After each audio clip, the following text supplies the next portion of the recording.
Fanny, ça me fait trop plaisir de te recevoir ici. Merci d'accepter de venir sur ma chaîne.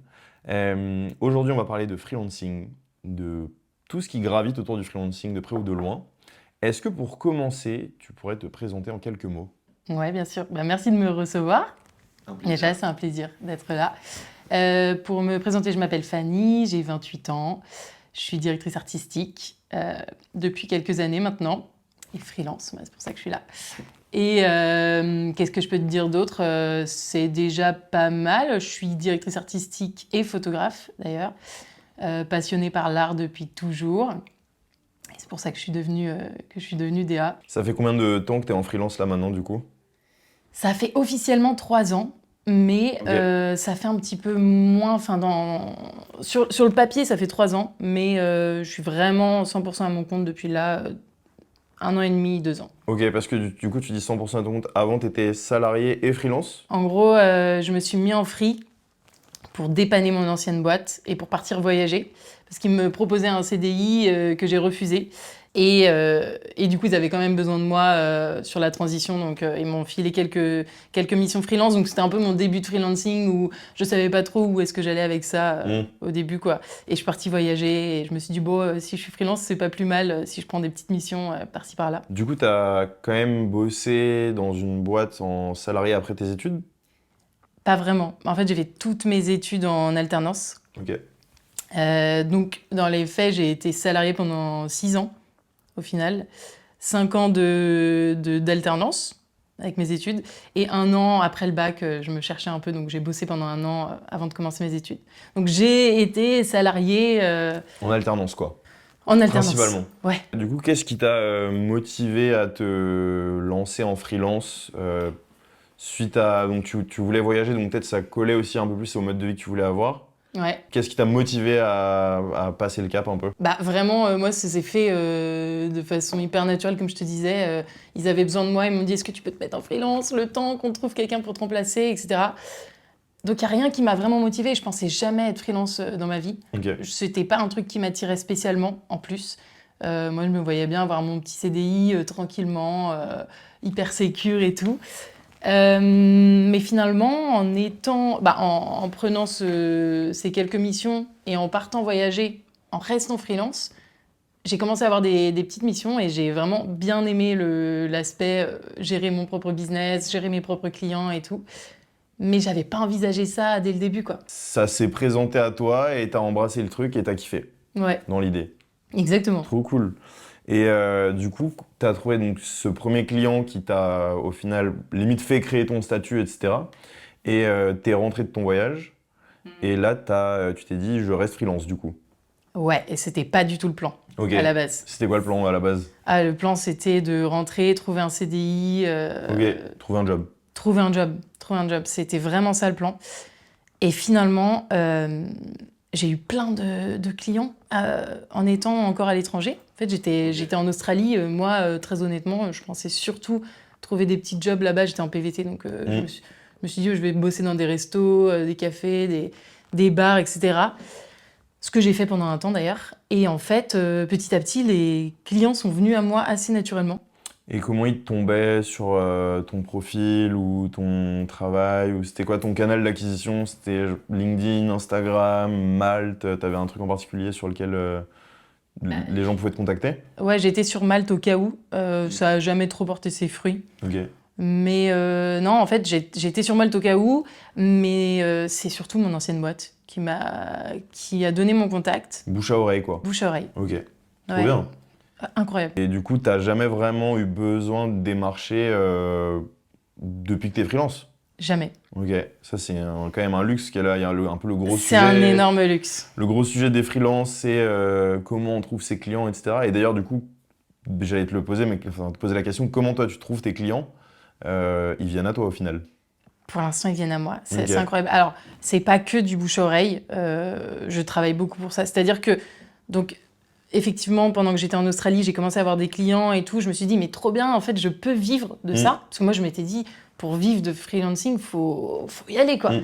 Je pensais que c'était assez inaccessible, assez impossible. Et finalement, je me suis dit, mais j'en suis carrément capable. Mes clients que j'ai eus là pendant mon voyage sont hyper satisfaits de mon travail. Donc, let's go. Et ce que j'ai quand même fait, du coup, c'est que quand je suis rentrée de voyage, je me suis dit, OK, si je reste freelance, je me donne à fond, je me donne les moyens que ça marche.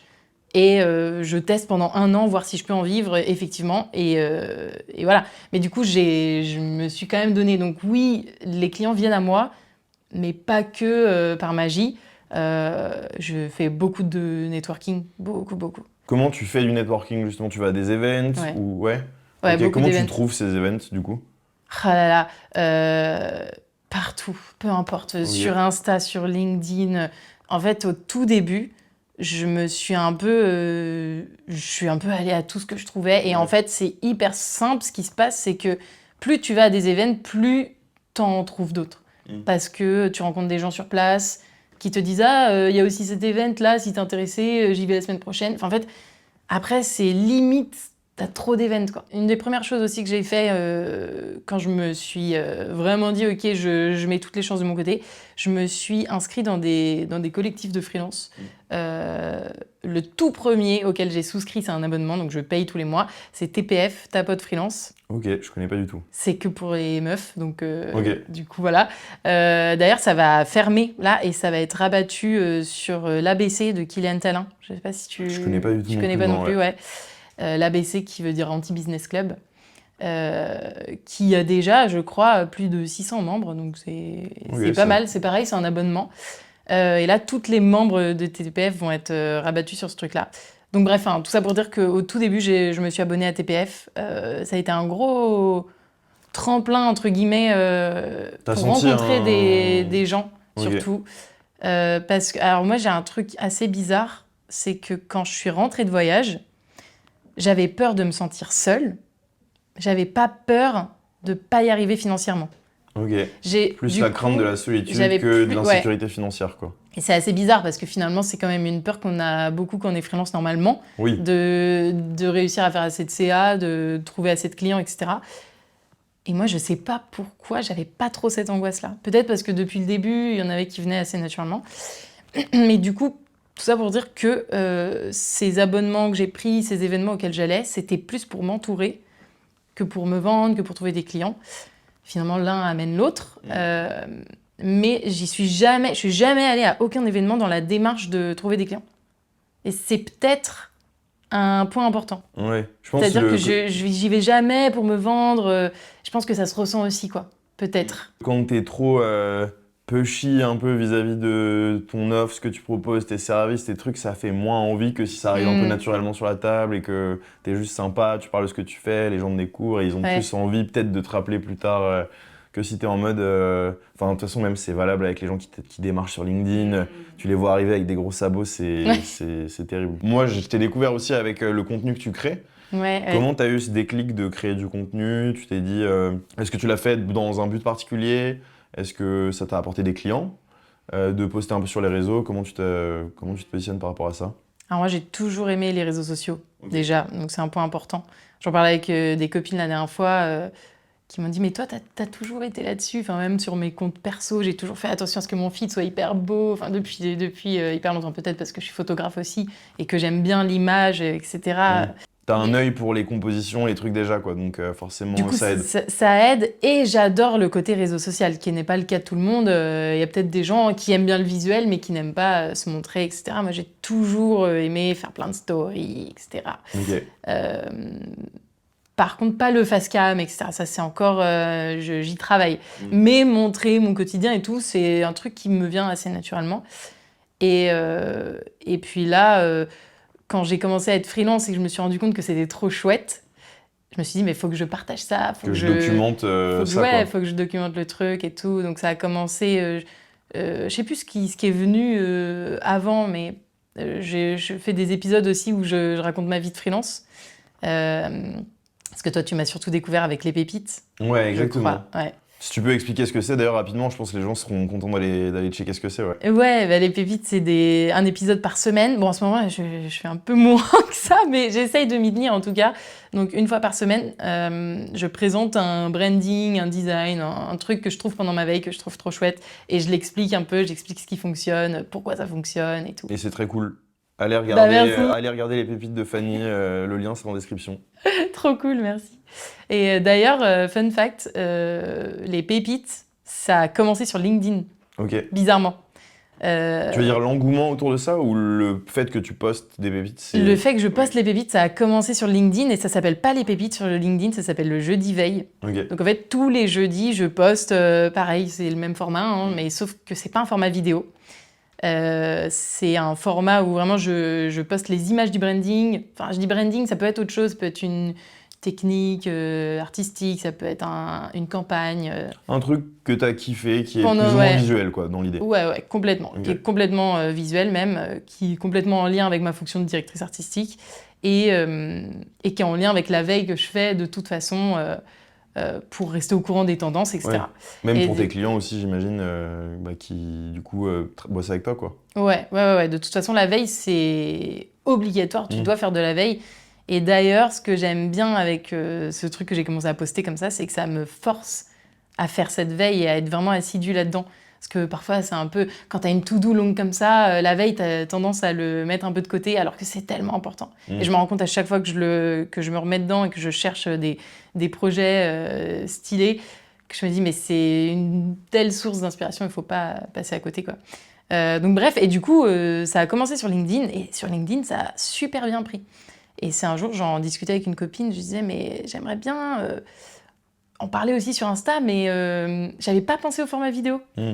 Je me disais, mais si je poste juste des visuels qui sont pas de moi en plus, parce que c'est pas mon projet, quoi. Ça s'y prête peut-être un peu moins, Ouais. tu cherchais le format, quoi. Ouais. Et en fait, je sais pas pourquoi j'avais pas pensé à ça. Et elle est trop forte en création de contenu vidéo. Elle m'a dit, mais fais des vidéos où tu parles du projet et tout. Et je dis, mais oui, mais direct, je me dis, mais oui, vraiment, il faut que je fasse ça.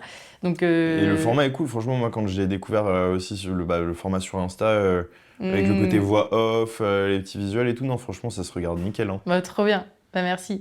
Et bah, en plus, ça, du coup, ce qui est trop bien, c'est que je le poste sur Insta, sur TikTok, sur YouTube. Je peux le dupliquer partout, quoi. Ouais, carrément. Et même aussi, je pense, un truc qui est cool avec le fait de poster sur différentes plateformes, c'est que tu touches aussi des audiences différentes, quoi. Ouais, exactement. Et donc, ça t'apporte Très potentiellement différent. des opportunités différentes, que ce soit pour le boulot ou pas. Enfin, tu vois, bah, mine de rien, on fait cette interview aussi grâce à ça, quoi. Donc Ouais, c'est non, chouette. c'est trop cool. Ouais. Quelle a été la signature la plus importante pour toi en freelance? Je dirais bah, mon premier client. Ok. Mon tout premier... Enfin, non, pas mon tout premier client, parce que ça voudrait dire que c'est la fameuse entreprise qui m'avait proposé le CDI. Ton premier client après ça? Mon premier client après ça, donc qui n'était pas mon ancienne entreprise. Et c'est mon premier projet. Déjà, c'est de la mise en page et j'adore la mise en page. C'est ma grande passion. Si je pouvais ne faire plus que ça, presque je ferais plus que ça. Ok. Donc déjà j'adorais la mission. Et en plus, j'étais encore en Australie. Ils ont décidé de me faire confiance alors que j'avais, je crois, c'est 12 heures de décalage. Et je bossais depuis l'autre bout du monde. Je faisais mes calls à des heures pas possibles. Mais en fait, j'ai adoré le fait qu'on me fasse confiance à l'autre bout du monde, qu'on valorise mon travail. C'était pas, tu sais, il y a des freelances qui vendent leur première mission à que dalle parce qu'il faut faire des sous vite et tout. Moi, non, pas du tout. C'était vraiment déjà un prix correct. Tu t'es pas bradé je suis pas bradée. pour choper tes premiers clients, quoi.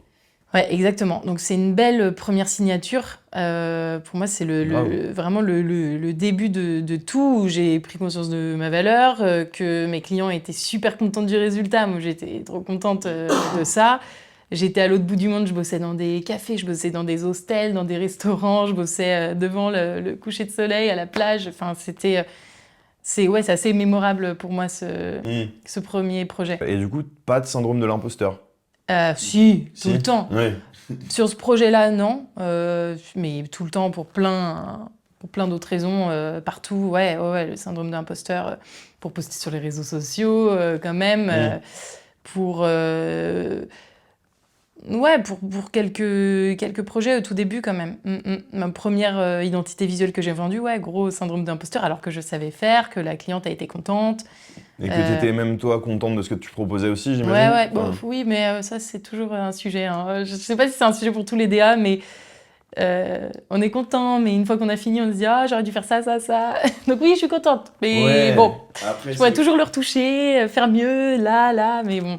Il y a un côté perfectionnisme Ouais. faut aussi accepter que à un moment, mieux vaut fait que parfait. Ouais, exactement. Donc oui, je suis contente. Je suis contente Mm. de ce que j'ai fait. Quel a été ton plus gros fail en freelance? Genre, ou ton plus bel échec, si on peut dire ça en français? C'était un projet perso, donc c'était un projet photo, mais qui n'était Ok. pas rémunéré, donc heureusement. Mais j'ai eu un gros fail de... ah là là, mais par contre, ça apprend, hein. Après, tu fais plus deux fois la même erreur. Ah bah de toute façon, généralement, dans ces cas-là, tu l'apprends un peu à la dure, et après, Mais tu fais attention. ah là, j'ai fait une erreur débile que tu vas comprendre vu que tu es vidéaste. Ouais, J'avais, au lieu de mettre les ISO au minimum, oui, ça fait mieux au maximum. ok. Donc t'avais au taquet de bruit dans tes images. Catastrophe. Et je sais pas pourquoi. Non, mais en plus, c'était une catastrophe parce que c'était un shooting sur la plage Mm. en coucher de soleil. Ok. Ma pote, qui était la modèle du coup pour le shoot, avait froid et tout. Enfin, en plus, elle s'est donnée et tout. Enfin, on a shooté pendant, je sais pas, 2 heures. Enfin, vraiment Aïe, le aïe, truc aïe. où on s'est donné. Résultat, J'ai pas cata. capté, en prenant le truc, qu'il y avait un problème. J'ai pas capté sur le petit écran, tu vois. J'ai pas vu. Et je rentre. Je lui dis, il n'y a aucune image qu'on peut garder. Mm. Rien. On ne garde pas ça. Ouais, c'est pas C'est mort. utilisable, quoi. Pas exploitable. Ouais, et on y est retourné le lendemain, on a tout refait. Ok, vous avez quand même refait le truc. On a tout refait. Franchement, la Franchement. force à elle, J'avoue. elle a été incroyable là-dessus. Donc, petite erreur technique qui peut arriver. Ouais, tu vois, t'aurais pu me dire, j'ai oublié ma carte SD. T'es en mode, ah! Ah ouais, non, non, ça m'est jamais arrivé Mm. vraiment dans le concret avec un vrai client qui Ouais. me paye et tout. Mais quand même, là, c'était pas. Oui, Ouais, c'est pas génial. Heureusement, même. derrière, on a chopé une parution magazine. Ça nous a. Ok, Ouais, trop bien. ça nous a réconforté dans le Stylé. truc. Donc, petit échec, mais qui était sur un projet perso, donc pas non plus un impact Voilà, c'est pas. trop Ouais. grave, ouais. Est-ce qu'il y a une idée reçue sur ton métier tout court? Les gens en général disent que l'idée reçue du graphisme, de la DA, c'est qu'on passe nos journées à dessiner. Moi, j'ai jamais ressenti cette idée reçue-là. Je sais que Tu c'est dessines connu. un peu ou pas du tout? Pas trop, non. Pas trop, non, ouais. Non, non, Ok. non. Ça m'arrive, mais Mm. ou pour le loisir, quoi, pour Ouais, moi, ouais, de ouais. mon côté. Donc, en plus, je ne le fais même pas. Enfin, si, pour des petits croquis et tout, évidemment, mais j'essaye de le faire. Mais non, et en plus, moi, j'ai jamais trop ressenti ce truc-là. Je sais que c'est un truc connu, plus que j'entends qui existe comme idée reçue, mais que j'ai pas l'impression que moi, en tout cas, autour de moi, les gens pensent que je passe ma journée à dessiner, loin de là. Par contre, il y a un truc qui... je sais pas si c'est une idée reçue, mais c'est plus méconnu, c'est le temps que les choses prennent. Mm. Le temps que ça prend, ça c'est... T'as déjà eu des remarques de clients un peu qui te disent ouais, ça prendra que 5-10 minutes ou des trucs un peu où en fait t'as envie de dire aux gens ce n'est pas toi qui décide combien de temps prennent les choses, ce sont les choses qui décident combien de temps prennent les choses. Enfin, Ce jeu. Non, alors heureusement, j'ai pas de clients qui m'ont dit ça vraiment de vive voix, en tout cas, comme Ouais. ça. Ouais, ça va te prendre 5 minutes. Ça a dû quand même m'arriver qu'on me dise ça. J'ai pas là de mémoire quelqu'un qui me l'a dit là récemment, en tout cas. Mais oui, il y a un peu ce truc quand même de pas se rendre compte que ça prend du temps. Ouais. même tu parlais de la veille tout à l'heure. Mm. C'est un peu un truc à durée indéterminée. Enfin, Internet, les bouquins, n'importe quoi, regorge d'exemples de trucs que tu peux choper qui sont super intéressants. T'as énormément de bouquins sur le graphisme, Ouais. les typos. Enfin, tu peux vraiment y passer des jours, quoi. Enfin, Clairement. donc oui, en fait, tu peux très bien te dire ça va durer 5 minutes comme 50 jours. Enfin, c'est... Ouais. Ouais, Ouais. ok. Et moi-même, je me fais avoir par ce truc-là. Donc, idée reçue ou pas, je sais pas. Mais moi-même, parfois, quand je time mes projets, Mm. je sous-time. Ça m'arrive encore. Ok. Ça m'arrive encore, malheureusement. Parce Comment que, ouais, c'est... comment tu suis ça? Tu utilises un outil pour traquer le temps que tu passes sur les choses ou... Ouais, depuis là, janvier, là. C'est ma Ok. résolution de cette année. C'est quoi comme outil Toggle. Ok, oui, c'est le même Tu que moi, connais? j'utilise Ouais, aussi ouais, trop bien. pour le montage. Mm. Pour voir si juste je suis encore rentable à travailler sur un Ouais. montage qui commence à durer un peu longtemps, quoi. Ouais, carrément. Et ouais, non, c'est pas mal Ah, de c'est trop traquer. intéressant, ce truc-là. Mm. Ouais, moi, ça a changé beaucoup de choses, là, dans mon organisation de commencer à timer. Ok. Ouais, Pourquoi ça m'aide beaucoup. Ça t'a changé au niveau de l'organisation de tes journées, par exemple? Ouais. Et puis ça m'aide à pas passer du coq à l'âne parce que vu qu'il y a ce truc qui me time, je peux pas passer de cette tâche à une autre et revenir. Enfin, j'essaye du coup de me faire vraiment des plages dédiées, ouais, ouais, des timings dédiés à chaque tâche et vraiment aller faire stop à chaque fois. Enfin, en fait, ouais, ça a changé un peu ma façon de faire. Ça t'oblige un peu aussi à avoir une discipline dans ce que tu fais et de pas être dans un truc un peu nébuleux de tu peux y passer au final énormément de temps et Ouais, c'est une bonne ouais, ouais. chose.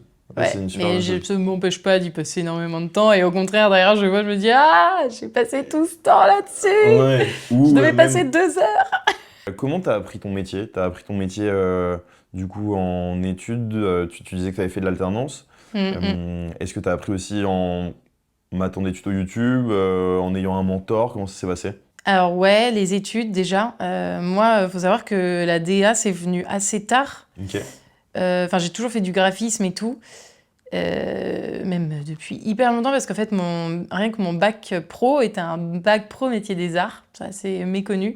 Mais déjà, dès le bac, je savais que je voulais aller dans l'art, mais je ne savais pas quoi faire. Donc, j'ai fait ce bac pro métier des arts. Et après, je savais tellement pas quoi faire que j'ai fait cette fameuse pause d'1 an que je te disais tout à l'heure, là, où j'ai bossé pendant 1 an dans des magasins, un truc comme ça. Et après, je suis partie en commerce, donc rien à voir, pendant 3 ans. Ok. École de Parce que commerce? école, ouais, en alternance, des petites écoles, pas des grandes écoles de commerce, hein, mais Oui, oui, bon, y a pas besoin de faire des grandes écoles pour être en commerce, mais ok, ouais, donc t'as fait du commerce. ouais, j'ai fait comment ça s'appelait ça? Un- Bachelor, licence, J'ai fait en 2 ans, là, le premier, c'est quoi? BTS? BTS, ouais. Ouais. J'ai fait un BTS marketing et administration des ventes, un truc comme ça. Ok. En alternance. J'ai tout fait en alternance, de toute façon, dès le début. Et après, en fait, déjà, là, dans mon alternance, je commençais à voir que je faisais presque que du graphisme, finalement. Parce que j'étais pas censée faire ça, mais finalement, je me retrouvais toujours à faire ça. Toujours. Donc, après, j'ai changé d'alternance et j'ai fait une licence en marketing et social media. Toujours pas de graphisme réellement dans mes études, quoi. Mais pareil, j'étais... Tu t'es retrouvé à faire du graphisme aussi à ce moment-là. Ouais, j'étais à Qui moitié DA. est... T'as eu pas mal de chance quand même au final, parce que c'est vrai que quand tu bosses en alternance sur ce type de BTS ou même de formation, t'es pas toujours... on te propose pas toujours ces opportunités-là de bosser sur d'autres trucs et tout. Ouais, Enfin, ouais, puis en plus, on te dit t'es là pour apprendre, donc non, tu vas faire ça et tout. Enfin, ouais. donc t'as quand même eu pas mal de chance, hein. Franchement, c'est cool. Ouais, c'est clair, c'est clair. Mais ouais, bon après, de la chance ou provoquer la chance, à chaque Oui, fois, j'ai été aussi... force de proposition pour faire ça aussi, quoi. Ouais, et puis en fait, ma toute première entreprise, c'était un tout petit truc, on était 3. Il y avait le patron, ma collègue et moi. Donc en fait, je faisais tout. Donc je faisais pas que du graphisme. Oui. Mais je faisais beaucoup d'administration des ventes et tout aussi. Je touchais un peu à tout, mais j'étais dans une agence de communication par l'objet. Et du coup, on vendait tout ce qui est, tu sais, du merch, des mugs, des choses comme ça, des t-shirts, etc. Et en fait, avant, ils sous-traitaient la partie BAT par un graphiste. Et en fait, je lui ai dit, mais je peux le faire et tout. Et en fait, c'est petit à petit comme ça. Les clients me demandaient de plus en plus, en plus du BAT, d'être force de proposition et tout, vu que j'avais les outils et tout. Alors, qu'est-ce que tu penses de mon mug? Ouais, J'aurais mis ça là. ouais, Enfin, je tu pouvais faire modifiais des un petits peu retours aux et gens, tout, quoi. ouais. Trop Bon, stylé. c'était du baby graphisme, quoi, Ouais. Trop mais stylé, ouais. en vrai. Trop bien d'avoir commencé comme ça. Et du coup, t'as appris donc vachement, au final, plus au travail qu'à l'école. Ouais, très autodidacte. Et puis à côté, j'aimais trop bidouiller. Depuis toujours, je faisais de la photo toujours à côté. Donc Photoshop, je maîtrisais Un petit depuis moment, le ouais. début. Ouais. Ouais, quand j'étais au lycée, vraiment au tout début, je vendais des shootings à 20 euros et tout. Ah là là. Dans la cour du collège, enfin du lycée, du coup, ouais. Non mais ouais, j'ai tout. Incroyable. Mais, Donc déjà, petit esprit entrepreneurial au ouais, lycée, quoi. carrément. Ouais, je pensais à ça la dernière fois. Je me disais, mais j'ai toujours vendu mes trucs. Quand j'ai été vraiment, même, je crois, au collège. Ouais, au collège. Donc, petite, Mm. je vendais des dessins, des portraits aux gens. Ok. Des portraits d'eux, du coup. Eux, des portraits d'eux ou des commandes. Ils me faisaient des commandes et tout. Incroyable. Ouais. Donc, tu dessinais quand même un peu, parce que moi, personne n'aurait acheté mes portraits, je pense. Oui, oui, je dessinais. Ouais, carrément. Stylé. Et YouTube, un peu, pas du tout? YouTube, pas trop, non. Non? Bizarrement, Ok. non.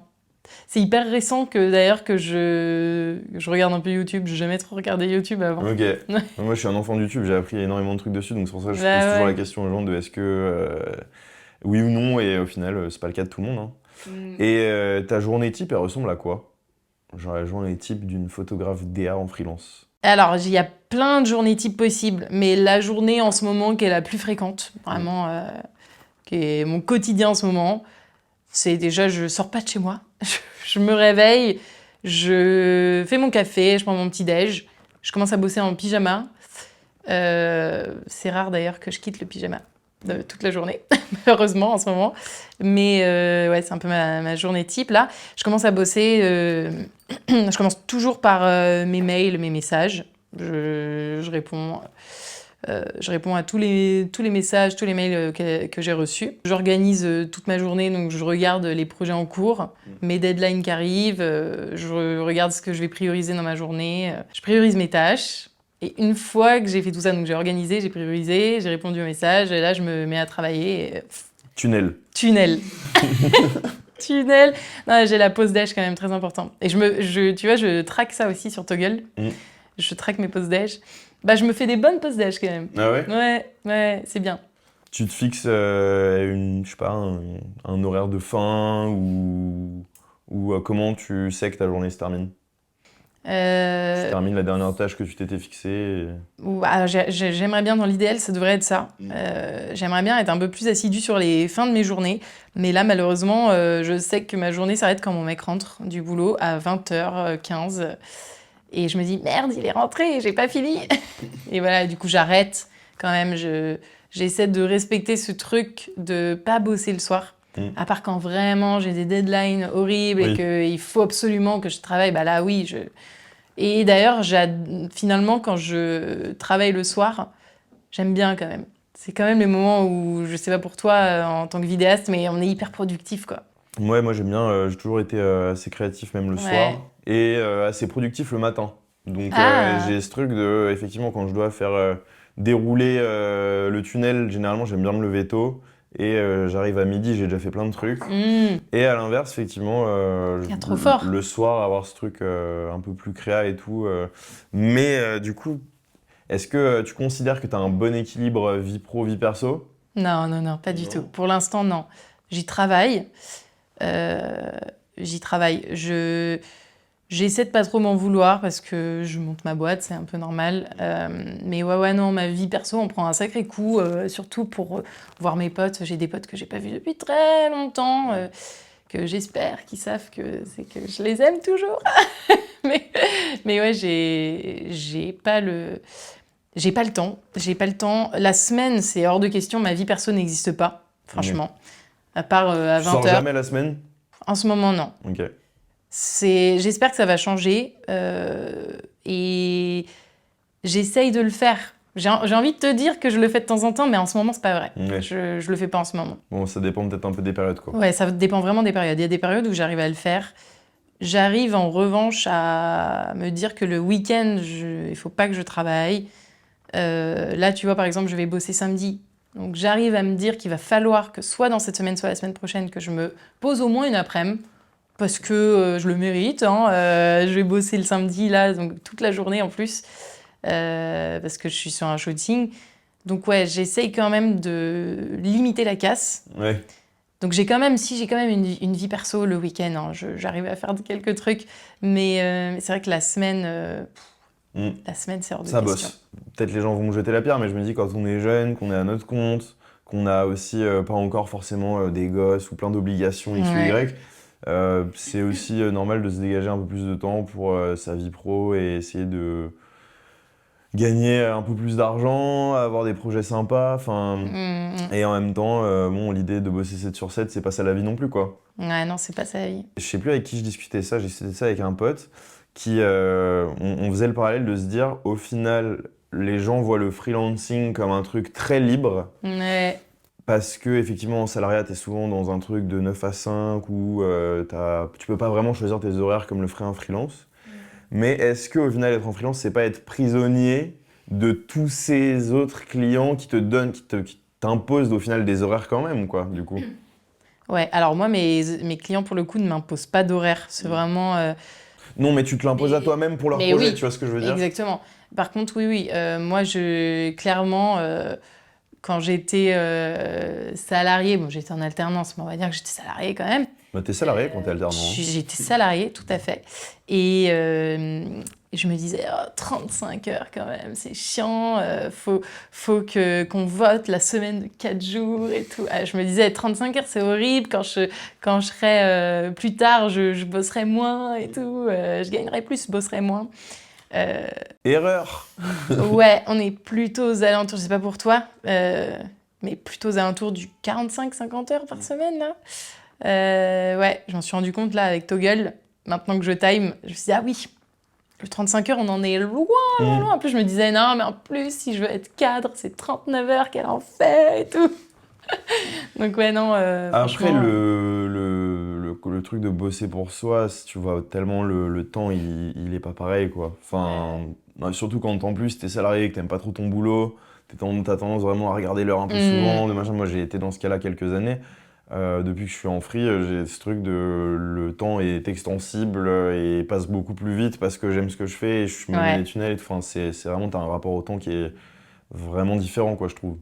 Ouais, non, c'est clair. Et pour rien au monde, je retournerai au salariat maintenant, hein. Même si c'est beaucoup d'heures de travail, euh, ça, ça n'a pas de prix, là. Est-ce que tu Quand gagnes même. mieux ta vie en freelance? Bon, après, tu étais en alternance, donc compliqué de Ouais. comparer. Mais est-ce que, par exemple, si tu chopais un job en photographe ou DA dans une boîte, Là, mon activité est en train de vraiment se développer ok, en ce moment.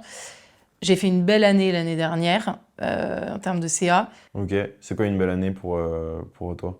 Enfin, Enfin, si t'es ok de parler de chiffres et tout, ouais, quoi. carrément. Et je peux te dire approximativement, j'ai fait une belle année l'année dernière, mais qui n'est rien par rapport à l'année que je suis en train de faire, sachant qu'on est en mars et que j'ai signé mon CA annuel de l'année dernière. Ok, putain, donc là, en 3 mois, t'as fait les 12 mois de 2024. J'ai fait les 12 mois, c'est signé. C'est signé? C'est-à-dire Oui, que oui, je les c'est ai en pas prévisionnel, touchés, quoi. c'est en prévisionnel. Mais oui, disons qu'en là, je pense que les dernières factures seront payées en mai. En mai, j'aurai minimum, sachant que j'ai déjà dépassé, je te dis des bêtises, j'ai vraiment dépassé mon CA annuel de l'année dernière. Donc en mai, j'aurais gagné minimum, ouais, plus que mon année entière de l'année dernière. Donc c'est en net, parce que moi j'aime bien faire ça parce que je suis ancienne salariée, donc j'ai encore les Ouais. trucs. J'aime bien me faire une moyenne de salaire net mensuel. Ok. Oui, de lisser ton revenu Ouais, sur... je le lisse, j'enlève toutes les charges. et te dire, ok, j'ai touché combien vraiment par mois, quoi, en fait. Ouais, sur 12, si je divise par 12 que j'enlève toutes les charges, j'avais combien? Et j'étais aux alentours de 1009 Ok. net. Ce qui est cool, hein. Ce qui est cool, ce qui aurait été plus à mon avis en entreprise. Ouais, Mais probablement, ouais. mais pour une première année, franchement, Franchement, c'est cool. Enfin, incroyable. c'est incroyable, ouais. Pour une première année, 100%, parce qu'en fait, l'année d'avant, je rentrais de voyage et tout, donc c'était pas encore vraiment enclenché à ce point-là. Donc oui, pour cette première année, J'ai ouais. fait pareil que toi. Ah L'année ouais? dernière, première année, ouais, j'étais autour de 2009. Pareil. Trop bien. Et donc là, ton activité part en flèche pour 2025, c'est trop cool. C'est trop bien. Félicitations, ouais, hein. Merci. T'as réussi à mettre un peu de côté d'ailleurs depuis que t'es en freelance ou Oui, non, oui. épargner un peu ou... Un petit peu, Ouais. toujours. Après, j'ai des virements automatiques, ça aide, hein. Ça, comme ça, Ouais. j'ai l'épargne obligatoire. Ouais, c'est ça. Ça fait partie de mes charges, Mm. je compte plus, mais oui, c'est important quand même. Est-ce que tu as des outils que tu recommanderais pour des gens qui veulent faire ton boulot? Tu vois, des trucs que toi tu utilises où tu te dis c'est vraiment stylé. Bon, il y en a plein. Bah, l'outil principal que j'utilise, c'est Notion. Ça, à fond. Pour tout, pour m'organiser, pour organiser mes projets clients. Ouais, faire des... Ouais. Toute ma vie est euh, sur Notion. mm. C'est incroyable. C'est un très bon outil. Très bon outil. Plus récemment, bon, c'est plus très récent maintenant, mais ChatGPT, hein, mon associé, hein, mon petit stagiaire, je sais pas comment on l'appelle, mais lui, ouais, vraiment, je perds beaucoup moins de temps quand je me pose des questions et tout. Ouais, Voilà, c'est un gain de temps assez phénoménal, hein. C'est vrai que ça... Enfin, faut pas non plus l'utiliser pour les mauvaises raisons, mais c'est quand même, il y a un truc de 80-20, il te déblaye la route, parfois c'est assez fou, quoi. Carrément, carrément. Mais pour des... Vraiment, faudrait pas que quelqu'un mette le nez dans mon chat GPT parce que c'est des questions débiles, moi, que je lui pose pour le coup. Ok, C'est ouais. vraiment des trucs qui m'auraient pris juste le temps de recherche ou juste le temps, tu vois, même rédiger un mail parfois, tu vois. Ouais, moi je le fais aussi maintenant. C'est tout con, mais ça m'aide juste comment je formule cette phrase au lieu d'y passer. Parce que je sais pas pourquoi je prends autant de temps à écrire un mail, c'est rien, tu vois. Ouais, bah, Mais justement, un peu la controverse autour de l'IA et de ChatGPT, c'est que ça rend nos neurones flemmards et qu'on devienne de plus en plus assisté par ce truc et tout. Moi, je suis un peu client du truc, en vrai, et même pour reformuler des mails, même quand tu reçois un brief client, faire un mail de cadrage et tout, je l'utilise vraiment pour plein de trucs, quoi. ouais, Et c'est ça un gain aide, de temps franchement. monstrueux. Ça aide, ouais, carrément. Par contre, à l'inverse, j'avais essayé, du coup, je te disais tout à l'heure, j'ai mes jeudis veille là, une fois par semaine sur LinkedIn. J'avais essayé de rendre ce truc un peu plus automatique dans la rédaction de mes posts. Ça marchait pas du tout. Pas du tout. Vraiment pas du tout, du tout, du tout. Ça me faisait même perdre beaucoup plus de temps, Ok. finalement. Pourtant, je lui donnais plein d'exemples de posts. Tu sais, j'ai envoyé tous Oui, mes posts. tu le nourris de... Je le nourrissais de toute ma façon de rédiger et tout, mais en fait, là, pour le coup, tu te rends compte qu'il n'y a rien de mieux que le cerveau humain pour... rien que tout con, mais de la façon dont c'est dit et tout, pour que ça soit un peu plus humain, un peu plus spontané et tout. Donc bon, il est très bien, ChatGPT, pour mes questions à la con, vraiment, les trucs les plus bêtes, mais pour les trucs où vraiment ça demande un savoir-faire de rédaction et tout, de copywriting et tout. Même un peu plus parfois de créativité, bah forcément, il est toujours cantonné à tout ce qu'il connaît déjà un peu. Donc aller chercher des nouvelles idées, des trucs, parfois il peut te donner des bonnes pistes, parfois non. C'est un outil quand même qui est bien pratique. Bien, bien pratique. D'autres outils un peu, je sais pas, pour tout ce qui est administratif, tes factures, ta compta, ou même le compte bancaire que tu utilises, des trucs comme ça que tu pourrais filer aux gens qui veulent se lancer, Carrément. que tu recommanderais. Ouais, et ben, ouais, j'ai plein d'anecdotes là-dessus, hein. Allez, moment anecdote, c'est parti. Ouais, alors j'utilise Indie maintenant Ok. pour tout. Alors je sais qu'ils font aussi le compte pro gratuit, donc ça c'est trop bien. Je l'ai pas chez eux parce que j'ai eu des galères avant tout ça, avant de découvrir, enfin avant qu'ils sortent même leur compte pro, c'est assez récent. Ouais. Donc j'ai un compte pro gratuit aussi chez N26. Ok, moi aussi j'ai ça. Ouais, trop bien. T'es content toi? Oui, franchement, je l'utilise assez peu parce que j'ai un autre compte pro chez Conto. Ah ok. Parce que j'ai un pote qui bossait chez Conto qui m'avait fait un code promo, genre où au début je payais pas, et puis après j'ai dû payer genre 9 balles, 10 balles par mois, un truc comme ça. Ok, donc maintenant tu payes ce compte. Maintenant je paye ce compte, ouais. Pas utile du Bah tout. ouais, Je pourrais du coup. carrément juste switcher sur mon truc N26. Ouais, je sais pas pourquoi je continue ce truc-là.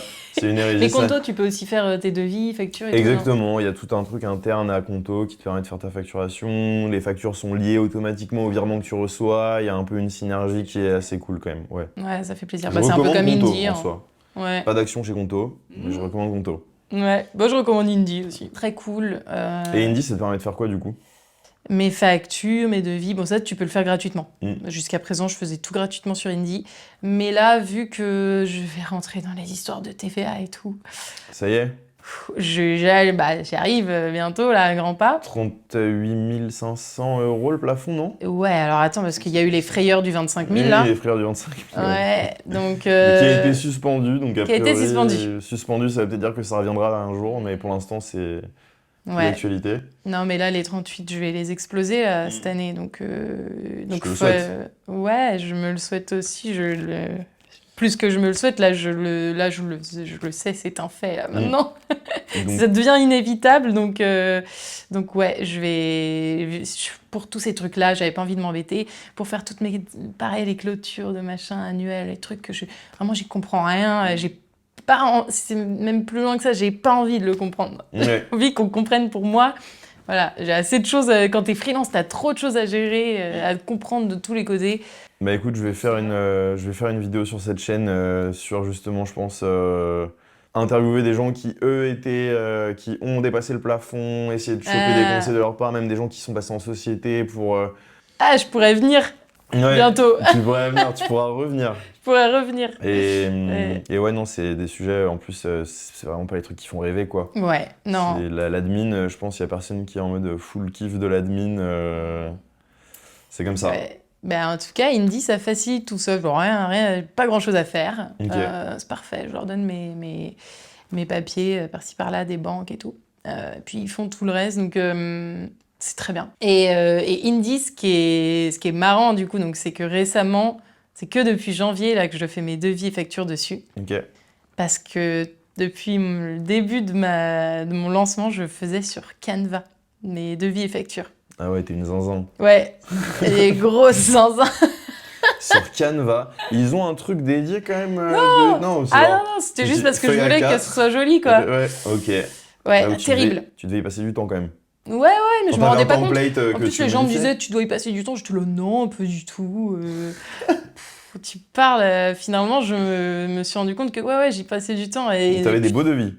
je l'avais, ouais, et encore. Hein. Enfin, pour ce que. Non, mais pour ce à quoi ça ressemblait, Les j'aurais pu factures m'en sur passer. Canva aussi, du coup.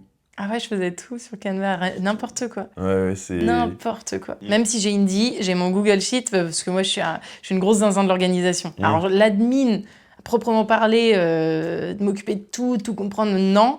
Par contre, l'organisation, j'adore ça. Avoir des tableaux, remplir les trucs aux bons endroits. Ah ouais. Non, mais avoir tout bien organisé, mes fichiers, mes trucs, mes clients, C'est important hein, quand t'es à ton compte. En plus, quand tu te lances au début, t'as peut-être une ligne ou deux à mettre dans le tableau parce que t'as pas énormément de boulot, mais quand ça commence à tomber, etc., avoir même aussi un truc avec tes deadlines et tout, que tout soit bien. Ça sur Notion, ça, ouais. Moi, je l'ai sur Entre Notion, ce Notion, truc-là, ouais. ouais.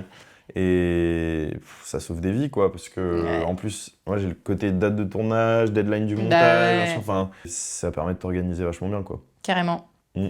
Ouais, non, carrément. Mais ouais, non, mais ça, pour le coup, ça, j'adore. Moi, toute la suite Google, de toute façon, Slide, Doc, Google Sheet, ça, c'est des outils que j'utilise beaucoup, ouais. Je trouve ça hyper pratique quand même pour partager des documents en ligne à des clients aussi, pour les présentations. Franchement, Ouais. bah, ça fait moins rêver, c'est des Google Slides, mais Tu peux qu'est-ce en que faire- c'est pratique. Tu peux en faire quelque chose de très bien, quoi, et assez Exactement. rapidement, quoi. C'est des outils Ouais. assez intuitifs et assez efficients. Tu peux Ouais. aller à ce que tu as en tête assez rapidement, quoi. Ouais, non, c'est très, très pratique tout ça. Donc, si je résume, N26, Indy, suite Google, Ouais. et plus Canva. Si tu utilises encore Canva Plus pour d'autres Canva. trucs. Bah, pour mes clients qui ont besoin de visuels et tout, Ouais. oui, mais pas pour Pas ma... pour de la compta, Non, quoi. plus Putain, quelle catastrophe. Ok. Comment t'as fixé tes premiers tarifs en freelance? Tu vois, il y a ce truc de TJM qui est beaucoup mis en avant, etc. Et est-ce que tu savais direct combien facturer? Est-ce que t'as regardé un peu les moyennes? Comment t'as fait? Alors ça, c'est très, très drôle aussi. En fait, j'avais une manière de faire mes devis au début. Alors d'ailleurs, je dis que c'est très, très drôle. Ça se trouve, il y en a qui font comme ça ou qui font toujours comme ça ou qui... Bref. Je faisais mes devis au TJM, donc au nombre de jours. Que t'estimais que ça prendrait? Que j'estimais que ça prendrait. Et donc, dans l'unité, donc la colonne unité, je mettais le nombre de jours. Ok. Et dans Tu le vendais prix vraiment ton unitaire, temps, quoi. je vendais vraiment mes journées, tu vois. À ne pas faire. Enfin, je sais pas, peut-être qu'il y en a pour qui ça peut Pourquoi tu fonctionner. recommanderais pas de faire ça comme ça? Alors déjà, parce qu'on me disait, là pour le coup, quand je faisais ça, on me disait, mais est-ce qu'on peut faire en un jour de moins tu passes un jour de moins? Alors non, si j'ai mis ce nombre de jours déjà, c'est le strict minimum, parce que comme je te disais, déjà à l'époque, en plus, je sous-timais encore plus mes projets, donc ça prenait souvent plus de temps que prévu, très souvent. Et en plus, donc les gens essayent de te négocier le temps que tu vas y À la prendre. baisse, quoi. Ils Ouais. vont dire, oh, ça va vraiment te prendre 6 jours. Ah oui. Et en plus... Encore une fois, ce sont les choses qui décident combien de temps prennent les choses. Ouais, clairement. Surtout dans un métier créatif. Ouais, non, c'est un sujet. Alors, c'est un sujet, et du coup, encore plus dans le sens où... Alors, c'est pour plein de raisons, je recommande pas de faire ça. Déjà, qu'est-ce qui arrive le jour où tu es tellement fort dans ton taf que tu mets beaucoup moins de temps à faire les choses? Tu perds de l'argent. Tu perds de l'argent alors que tu es meilleur. Oui, enfin, tu te pénalises d'être bon, quoi. Tu te pénalises d'être bon, c'est horrible. Ou alors tu commences à... Enfin, tu pourrais dire, ouais, bah du coup, tu la vends plus cher ta journée. Oui, bah enfin, du coup, les gens vont se dire, ah, c'est ça ton TGM. Enfin, Ouais, ça peut faire bref, peur. c'est tout un truc, c'est pas possible. Autre point. Donc déjà, tu vas pas te pénaliser d'être meilleur parce que derrière, le temps que tu mets en moins, c'est des années d'expérience Ça se monétise qu'il y a aussi, quoi. derrière. Ouais. Donc du coup, bon, déjà pour cette raison évidente, je dirais de pas faire son devis par rapport au nombre de jours. Aussi parce que donc j'avais souscrit, désolé, je fais des ponts comme ça, mais c'est pour raconter l'histoire. J'avais souscrit à ce fameux TPF, là, cette communauté de Ok. nanas, là. Et à un des premiers verres qu'on avait fait tout ensemble, là où on s'était rencontrés, je m'étais fait engueuler par une coach business qui m'avait dit quoi, tu fais tes devis comme ça et tout, mais non, ce que tu vends c'est de la valeur, faut que tu prices à la valeur de ton offre et tout, faut que ton offre ait un prix. Et ça a un peu tout changé depuis ce jour-là. Donc franchement, rien que pour ça, merci au réseau et aux autres freelances que tu rencontres qui te font apprendre tous les jours. Tu vends quelque chose qui a de la valeur plus que ton temps, en fait, quoi. Ouais, exactement. Elle m'a dit arrête de vendre ton temps, c'est la pire erreur quoi. Mais bon, écoute, j'ai commencé comme ça, je suis pas morte. Hein. Donc, Non, moi c'est non que c'est plus. possible. Et puis ça te permet aussi de surmonter un peu ton premier syndrome de l'imposteur, ok, tu mets pas non plus des prix trop déconnants au cas où tu te foires et tout. Enfin, il y a un côté rassurant de procéder comme ça au début, en tout cas, je pense. Ouais, mais en plus, moi je trouvais ça super smart au début. Hein. Je me disais, Mm. non, mais en plus, le client il sait pourquoi il paye. Mm. Non, mais ouais, au début, je trouvais ça super cool hein, comme façon de faire. Et puis après, non, j'ai vite changé. Et du coup, donc, ta question à la base, c'était comment je fixais mes prix au début? Comment t'as fixé tes prix et comment tu les as fait évoluer? Mais du coup, t'as plus ou moins Ouais, et répondu au ben, final. ouais, bah, voilà, c'est ça. Mais c'est quand même difficile. Et au final, la façon dont je pose mes prix aujourd'hui sur mes projets, ça reste un calcul dans ma tête par rapport au TGM. Oui. Ça reste lié à ça. Le jour où tu vendras une strat branding 20 000 boules et que quelqu'un dira oui, peut-être ça rebasculera encore le truc dans ta tête en mode mais en fait c'était possible. Je te jure. Ouais, non, mais ouais, carrément. Bah, de toute façon, c'est un peu ça. Là, mes prix, ils évoluent encore un peu tous les jours. Hein. Ouais. C'est difficile d'augmenter ses prix quand tu commences avec. Enfin, ça va que j'ai pas commencé trop bas. Il y en a qui commencent très très bas. Hein. Mm. Et là, pour augmenter derrière, j'en parlais, j'ai une copine qui se lance aussi en free. Elle me disait non, mais les clients, ils négocient mon prix et tout. C'est parce que je suis trop chère. Je dis non, tes clients négocieront toujours ton Oui. prix, même si t'es pas assez cher. Mm. Donc autant prévoir large. Mm. La marge de manœuvre quoi. Ouais. Et Ça dépend quel client. Il n'y a pas tous les clients qui négocient, heureusement. Il y en a qui te font confiance dès le début et ça, c'est merci à eux, franchement. les gens qui se disent ok c'est le prix, je paye ce prix quoi. Exactement, ça fait plaisir. Il n'y a pas de prix qui feront arrêter tes clients de négocier si c'est des négociateurs dans l'âme. Hein. C'est clair. Et puis il y a toujours ce truc qui est revenu sur 2-3 interviews de si quelqu'un accepte directement, c'est que t'es pas assez cher quoi.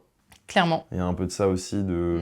Après, encore une fois, ça dépend. Ça dépend des gens. Il y a des bons clients. Il y a des bons clients et il y a des fins négociateurs. Ouais. Mais oui, il y a Et il y a souvent ce truc-là quand même. Hein. Si on négocie pas, c'est que c'est pas assez cher. Ou, ouais. Après, il y a quand même un truc qui est important, c'est qu'il faut être à l'aise avec ses prix. Oui. Faut pas. Alors, dans un sens comme dans l'autre, si tu mets un prix trop cher et que t'es pas à l'aise parce que tu débutes et tout, ça sert à rien. Mieux vaut quand même être à l'aise. Aligné, ouais. Et en même temps, il y a aussi ce truc de à partir du moment où tu as un client qui accepte ce prix, ça débloque un truc dans ta tête, quoi. Où tu te dis, bah c'est possible, les gens, bien sûr. ça se passe bien, la personne était contente et tout. Donc, ouais, il y a un juste milieu à trouver, quoi. Grave. Mais et franchement, ouais. Facturer au projet, c'est quand même plus intéressant. Clairement. Et j'invite tous ceux qui font, qui ont peur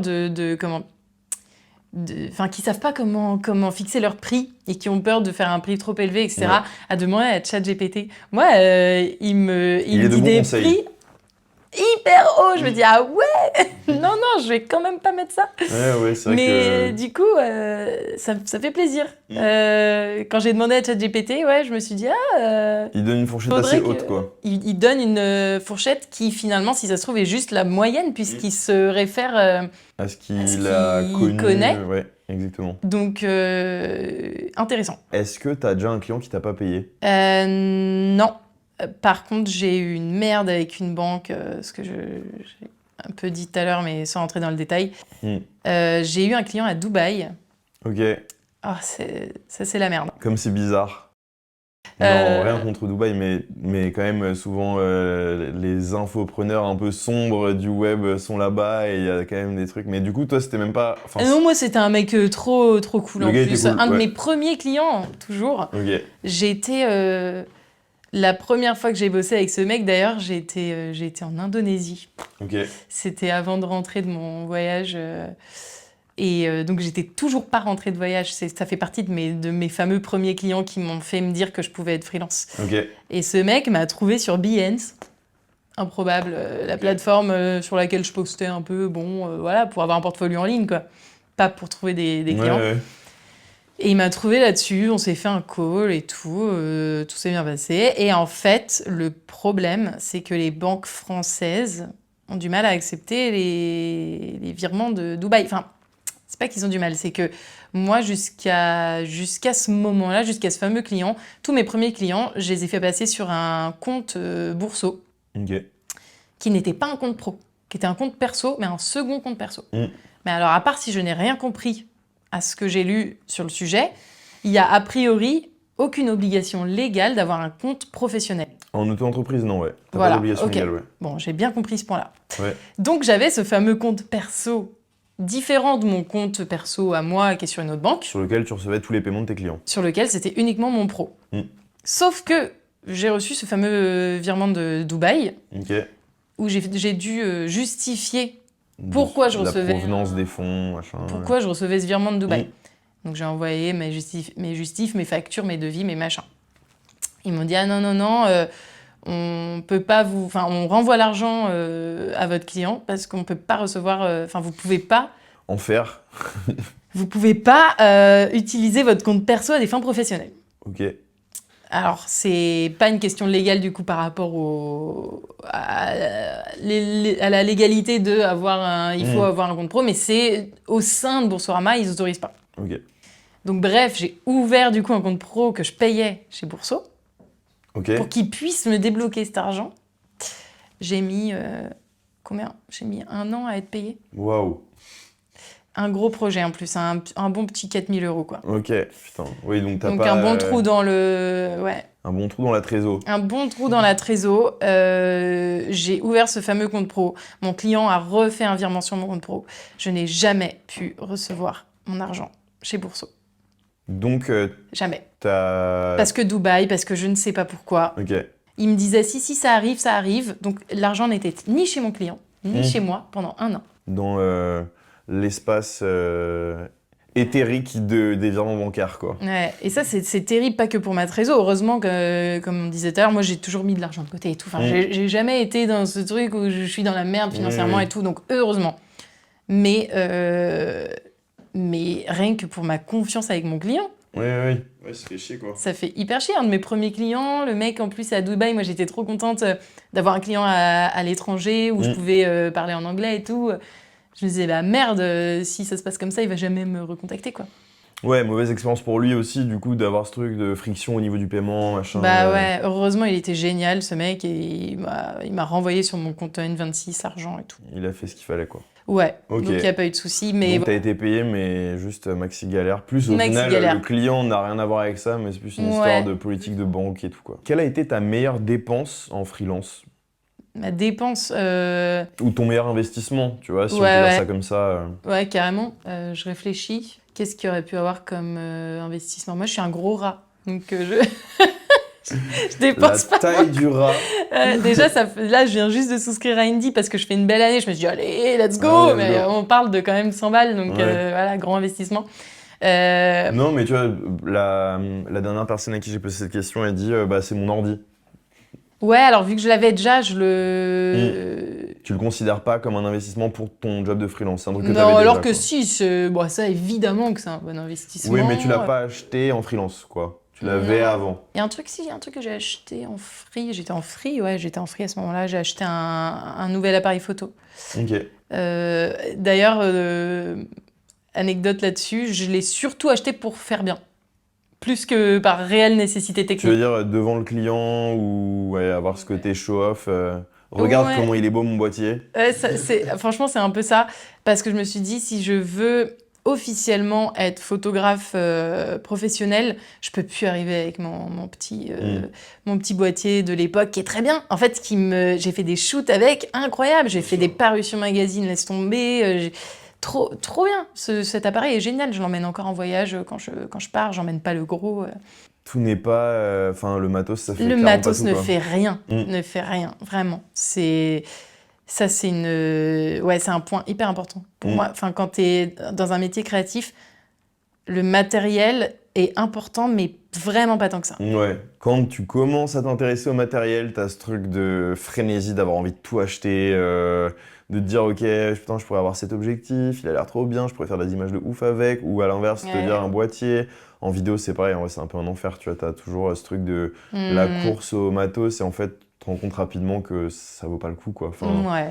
si t'as du matos qui fonctionne et qui fait des belles images, bah c'est cool déjà, quoi. Ouais, c'est ça. Je trouve que ça nourrit vraiment. En fait, enfin, ça répond surtout à la peur de comment ça s'appelle De pas être assez bon?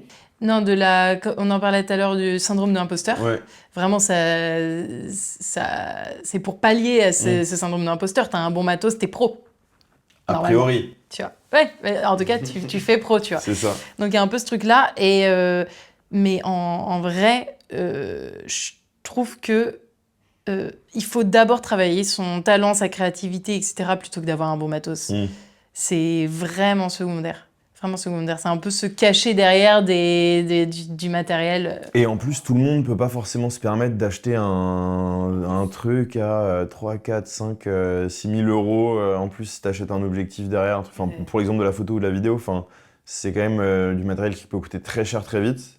Donc, si t'as déjà un petit boîtier et que bah, lance-toi avec ça, et Ouais, clairement. ça peut carrément suffire à Clairement, faire tes clairement. premières prestats, et et si tu veux investir ensuite derrière, Mm. go quoi. Quelle strat tu donnerais à un freelance qui veut se lancer qui trouve ses premiers clients? Le premier truc vraiment que je dirais, c'est travailler son réseau. Je pense que c'est un des trucs les plus importants. Et ouais, vraiment se rendre visible. Et quand je dis se rendre visible, c'est pas forcément sur les réseaux sociaux. C'est juste exister au-delà de chez soi. Et ça passe par aller à des events. En fait, tout ça là, je vais lister des trucs. Il n'y a rien d'obligatoire, il n'y a rien de. Ça peut être l'un ou l'autre, mais. Ou les deux? Ou les deux. Donc s'inscrire dans des communautés, se renseigner. Il y a toujours des communautés autour de chez soi. Toujours. Il y en a partout, des communautés de freelance, ça peut s'appeler communauté d'entrepreneurs, de freelance, même des trucs de start-up, ou même aller à des événements qui n'ont rien à voir, juste pour rencontrer des gens. Je pense que ça, c'est très important. Il y a même peut-être une bonne strat avec les événements qui n'ont rien à voir, où les gens ont peut-être plus besoin de toi que d'autres freelances. Enfin, ça peut aussi apporter d'autres réseaux et d'autres contacts, quoi. Après, il y a un truc par rapport à ça, c'est que je te le disais tout à l'heure, moi je vais jamais à un événement ou je m'inscris jamais à ces trucs-là pour trouver des clients, en tout cas en premier objectif. Oui. C'est évident que ça en découle et que c'est trop bien si ça arrive, mais c'est jamais mon premier objectif. Et du coup, je me demande si ça fait pas partie de la strate finalement de se dire que ce qui est important, c'est le relationnel, c'est de se faire connecter des contacts. avec des gens. Ouais. Plus que de chercher à tout prix son premier client. Parce que si tu es bon dans ton taf, que tu sais ce que tu fais, et que quand tu rencontres des gens, tu peux juste leur dire « mon taf c'est ça, je fais ça, et tu peux retrouver mon taf ici », il n'y a pas besoin de se vendre plus déjà, vraiment. Parce que là, ce qui va se jouer quand tu rencontres cette personne, c'est le relationnel. C'est de se dire, ok, et dans les deux sens, hein. Si tu sens que ça colle pas avec la personne, next. Tu vas jamais vouloir que cette personne soit son client si dans le relationnel, ça marche pas. Ouais, bien sûr. Ouais, donc pour moi, ça, c'est déjà le plus important, c'est juste se faire des potes. Connecter avec les gens de manière naturelle, sans objectif de vente ou de trucs derrière, juste connecter avec les gens. Ouais, parce que quand même, je pense que quand on est freelance, il y a un truc qui nous lie tous, c'est qu'on a envie de kiffer. On fait un taf qu'on aime souvent.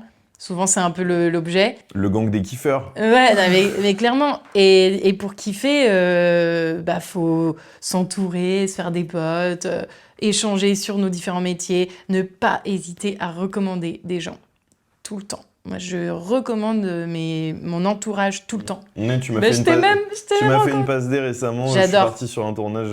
Ça s'est bien passé? Ça s'est très bien passé, oui, c'était très Trop content. bien. Et a priori, il va te recontacter souvent, il m'a dit. Bah, il m'a dit qu'il avait pas mal de missions dans C'est le trop bien. genre et tout, donc ouais, trop cool. Merci encore d'ailleurs. Bah, avec Tu plaisir. m'as régalé. Bah, j'adore. Moi, ça me régale, tu vois. Et je veux jamais rien en contrepartie.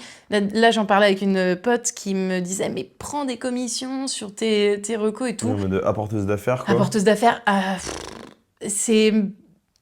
Pour l'instant, en tout cas, peut-être qu'un jour je le ferai, ou peut-être que dans des cas particuliers je le ferai. Pour l'instant, c'est pas ma vibe, et c'est pas trop la raison pour laquelle je le fais. Moi, ce que j'ai envie, c'est d'être entourée de gens que je kiffe, qui font bien leur taf. Ça, c'est important. Oui. J'allais dire secondaire, non, c'est pas secondaire parce que sinon je te recommande pas. Bah, quand tu recommandes des gens, tu mets aussi un peu ta parole en jeu. Ouais, donc exactement. si les gens font pas le boulot derrière, comme c'est toi qui, ça peut entacher aussi un peu ton image, quoi. Donc. Ouais. Exactement. Mais au-delà de ça, non, moi j'aime bien juste m'entourer de gens cool, d'avoir un bon entourage, bienveillant. Si on me recommande derrière, tant mieux. Si on me recommande pas, j'ai la chance de pas avoir besoin de compter là-dessus. C'est une belle manière de fonctionner sans forcément même que ce soit une stratégie en fait, juste Oui, de c'est dire juste je donne et ouais. à un moment potentiellement je vais recevoir et c'est Ouais, comme ça le que ça karma. fonctionne. Le karma, croyons au karma. Très important. De ouf. Où est-ce qu'on peut te suivre, suivre ton travail sur les réseaux, si tu veux partager 2-3 trucs pour que les gens te retrouvent. De toute façon, tous les liens seront en description. Mais voilà, si tu as 2-3 choses à partager. Ouais. Sur Insta, Ok. fannyto.fr. Ok. Et sur LinkedIn, Fanny de Marchez, mon prénom, mon nom. Et puis, de toute façon, c'est hyper simple. C'est globalement un peu partout fannyto.fr, qui est aussi mon site web. Comme ça, facile, tu trouves. Même d'ailleurs, si tu tapes Fanny de Marchez, tu trouves aussi parce que j'ai mis mon nom sur mon Insta. Ouais. Je suis sur TikTok, je crois que c'est fannyto.fr aussi. Je crois que partout c'est fannyto.fr. Fannyto.fr sur tous Bientôt les réseaux. YouTube, peut-être. Bientôt YouTube. Faut que je m'y mette. Carrément, en vrai, Faut c'est que je m'y mette. Bon, déjà là, je vais être sur... Déjà, là, c'est YouTube, hein. que ça c'est va être, YouTube. ouais. C'est YouTube. Et non, plot twist, c'est TF1. Oups. Non mais ouais, c'est YouTube. On va conclure cette interview en parlant de ce que tu as ramené qui est sur cette table, Frimousse. qui est Frimousse, un livre en fait pour enfants que tu as Ouais. coécrit, qui explique en fait ce qu'est un freelance pour les enfants. Ouais, Est-ce exactement. que tu peux nous parler de ce projet rapidement comment ça t'est venu voilà. Ouais, l'histoire elle est un peu folle en plus, mais je le raconte en plus sur Insta, je sais pas si t'avais vu. J'ai fait des petits épisodes pour raconter l'histoire de la création de ce livre. J'ai vu mais je fais genre je sais pas. Parfait, découvre aujourd'hui. En fait, j'ai rencontré Nicolas Renaud, du coup, avec qui j'ai coécrit ce petit livre. Et en fait, je l'ai rencontré, ce mec-là, il a créé le Free Up Festival. Je sais pas si tu as entendu parler de cet événement. Pas du tout. C'est à l'époque où j'allais à tous les événements qui passaient, comme je te disais, là. Et je suis évidemment tombée sur ce festival du freelancing. Je me suis dit, incroyable, je crois que c'était sur 2 ou 3 jours. 2 jours peut-être. Ils avaient pris tout le ground control, tu vois où c'est? Ouais, c'est juste à côté de chez moi. Ah oui, parfait. J'habite vers Gare de Lyon, donc ouais. Ouais, et c'est juste à côté, ouais, voilà. Donc c'est énorme le lieu. Je me suis dit, waouh, trop bien, un festival du freelancing. Et puis, en plus, j'avais réussi à avoir une place gratuite parce que c'était payant. Donc let's go. Donc j'y suis allée et c'est en fait Nicolas Renaud qui est derrière tout ce truc-là. Ok. Je l'ai croisé sur l'event, je lui ai dit « Ah, trop bien ce que t'as fait !» C'est tout, hein, ça s'est arrêté là. Je lui ai dit « Félicitations, trop cool cet event et tout. » Et en fait, je l'ai suivi sur LinkedIn derrière. Et je sais plus, il avait fait un post comme quoi il allait continuer ses projets sur le freelancing et tout. Et puis moi, vu que j'avais trouvé l'event trop chouette, j'ai commenté trop cool, écoute, en tout cas, si t'as besoin de moi, je suis là, trop chaude de participer et tout. Et il m'a écrit direct, on a fait un call et tout. Et Et il me dit, ouais, donc toi, tu fais quoi? Enfin, le call trop un peu lunaire. Je pensais qu'il allait me proposer un truc hyper précis. Et il me dit, non, juste, bah, j'aurais peut-être besoin de toi un moment et tout. Donc voilà, petit call d'introduction, on s'est super bien entendu et tout. Et puis, je sais pas, pas longtemps après, il me dit, bon, faut qu'on lance un projet ensemble. Viens, on se bloque une journée. On trouve un truc à faire et on le fait. Un peu en mode, tu sais, comme les projets à l'école à l'époque, où les sprints en une journée ou une semaine, tu lances un projet, let's go, tu vois. Et je dis, vas-y, let's go, je me bloque une journée et je vais le rencontrer, du coup. On discute. Et du coup, bah, y a l'idée du livre pour enfants qui pop. Bref, petit détail, c'est que cette journée-là en question, on est parti sur un tout autre projet. Ok. Rien à voir. Et puis finalement, je rentre chez moi le soir, je me dis, mais pourquoi on n'est pas parti sur le livre pour enfants, en fait? C'était trop bien comme idée. Je dis, mais un livre pour enfants, trop stylé, let's go, on va faire un livre pour enfants, en fait. Donc je lui ai écrit, je lui dis, bon, est-ce que finalement on peut faire ça? Même si on avait passé toute une journée sur autre chose, mais c'est pas grave. Et il me dit, oui, ok, pas de problème, on fait le livre pour enfants. On fait le livre pour enfants, et un mois qui se passe, 2 mois qui se passent, on s'en parle plus trop, on s'était dit, ça s'était fait un petit call vite fait pour voir où est-ce qu'on en était, mais voilà. Et en fait, c'est je crois en fin octobre, il me dit, bon, est-ce qu'on le lancerait pas pour Noël? Et voilà. Et ainsi est né Frimousse. Et voilà, en très peu de temps. Parce qu'il y avait toute la production et tout, le temps d'impression qui était long. Donc voilà, il a fallu le pondre assez rapidement, mais trop contente. Trop contente qu'il existe, d'avoir un objet réel. Qui explique aux enfants ce qu'est un freelance et le monde du travail, au final, le mode de vie que c'est et comment on le devient aussi un peu du coup. Ouais, exactement. Je monte les petites pages comme ça rapidement. Hop là, Ouais, carrément. pour qu'on voit un peu. Mais ouais, donc voilà, petit livre qui explique et qui est surtout du coup voué à, enfin qui s'adresse surtout aux parents freelance qui veulent expliquer un peu leur quotidien à leurs enfants. C'est surtout eux la cible. Parce que bon, si t'es pas trop dans le monde du freelancing, a priori, pas de grand intérêt. Oui. Donc voilà, si vous êtes parent et que vous voulez expliquer à votre gamin ce qu'est un freelance, n'hésitez pas à choper le livre de Fanny, qui a coécrit. Le lien sera également dans la description d'ailleurs. En tout cas, ça m'a fait trop plaisir de te recevoir. C'était vraiment hyper intéressant. Je pense que tu as filé plein de petits tips et de conseils, de hacks que les gens peuvent utiliser pour se lancer à leur tour en freelance s'ils ont envie de le faire. Bah, j'espère que ça sera utile. Merci à toi pour ton temps. Et merci à toi. Bisous. Salut.